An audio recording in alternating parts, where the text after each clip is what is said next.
audience ever told a joke or a story during a presentation expecting to get a huge reaction, instead all you hear is dead silence?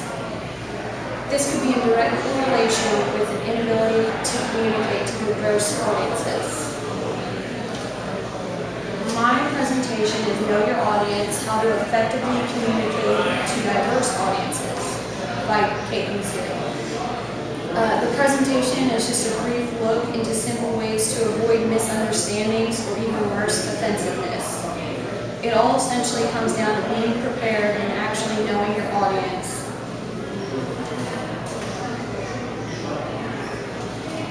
The biggest thing is you have to research your audience. That's the only way you'll really get to know them.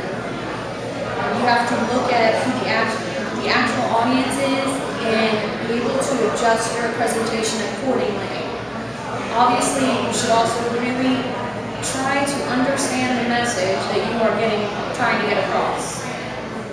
It is very hard to translate if you don't even know the point that you're really making.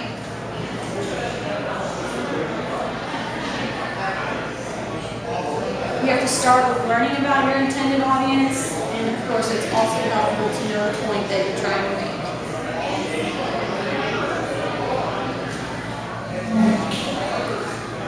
Effective communication is key to any organization for working together, sharing information, and influencing others. It is a way of reflecting and advancing the values of your organization. It's extremely important because it really is a reflection of yourself and the organization that you're representing. If you offend somebody in your presentation, the point could be completely missed because they're still thinking about how you offended them. And the first step that I'm going to highlight is how to communicate to diverse cultures. A lot of people know that racially charged words are extremely inappropriate and offensive. They, however, may fail to realize that certain tones and connotations are just as offensive. In addition to stereotyping, assumptions can result in failure to address needs appropriately and effectively. You cannot jump to any conclusions about different cultures. Stereotypes and assumptions can be extremely detrimental to the trust in you as a presenter. You cannot effectively communicate the points of your presentation based on assumptions about the audience's culture. You have to be able to adapt to who you're presenting to.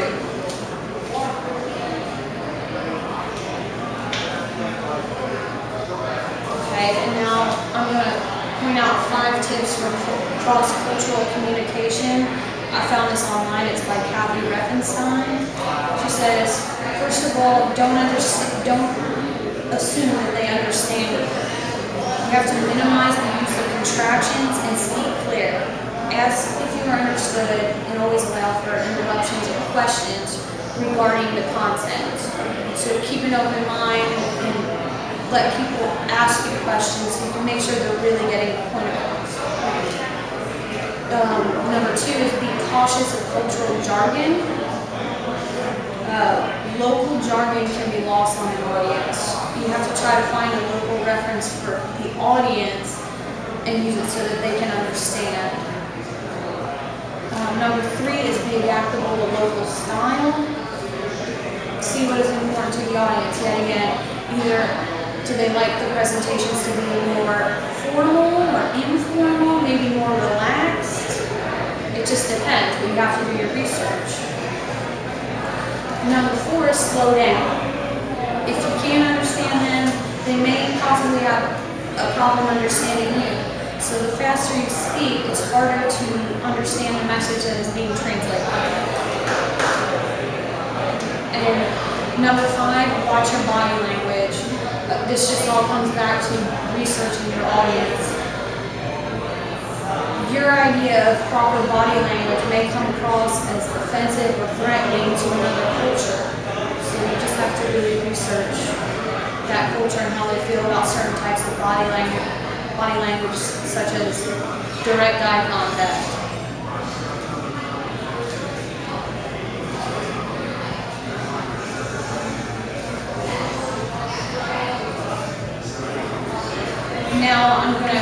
talk about how to communicate to diverse generations, older or younger. Showing respect goes a long way, but you still have to be firm in the idea that you're presenting. So listen to other people's ideas, but always make sure you're getting your point across as a presenter.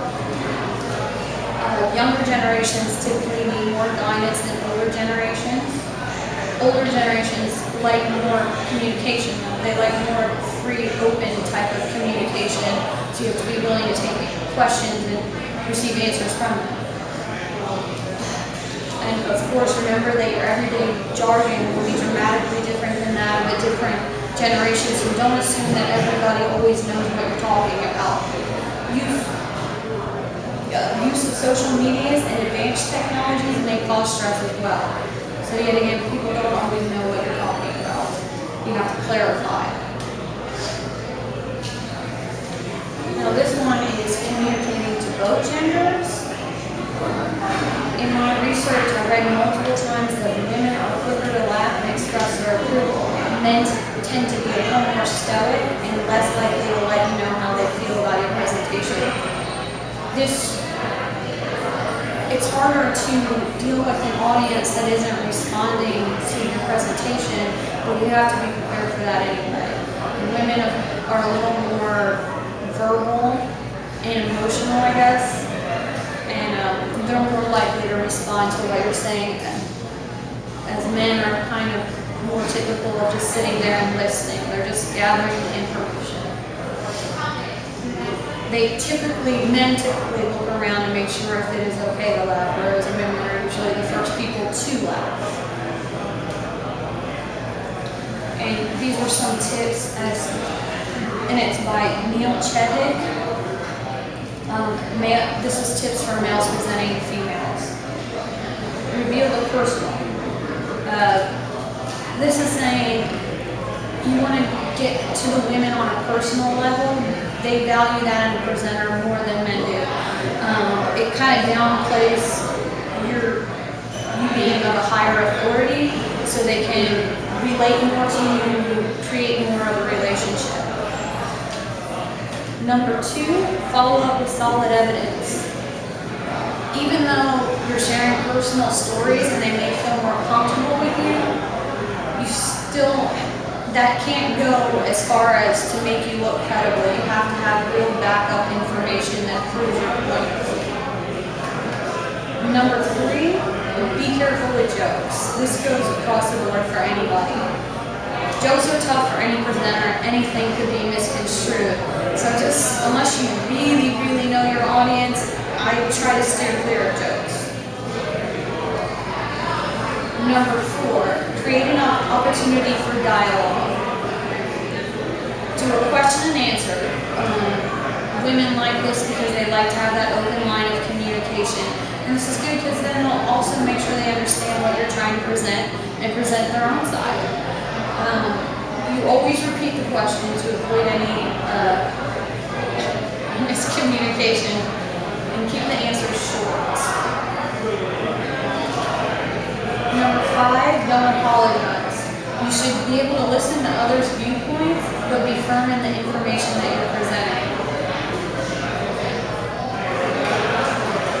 Okay. And these are some more tips by Neil Chadwick, and it's females presenting to males. Number 1, make sure you can be seen and heard. This is kind of obvious. Don't be hiding behind the platform. Make sure you adjust the microphone so that you can be heard and your voice will carry over the audience of men. And number 2, accept the audience members' stone faces. Men are typically less likely to show emotion or approval, so be confident without it. Number 3, be direct. Make your points quickly and directly. I don't like a whole lot of flowery statements. Just get to the point.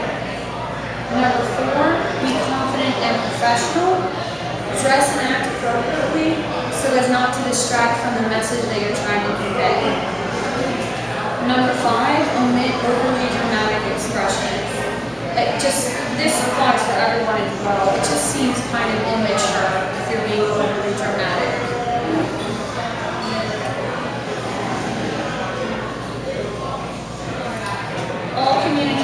has an impact on the recipient and may be remembered for a long time.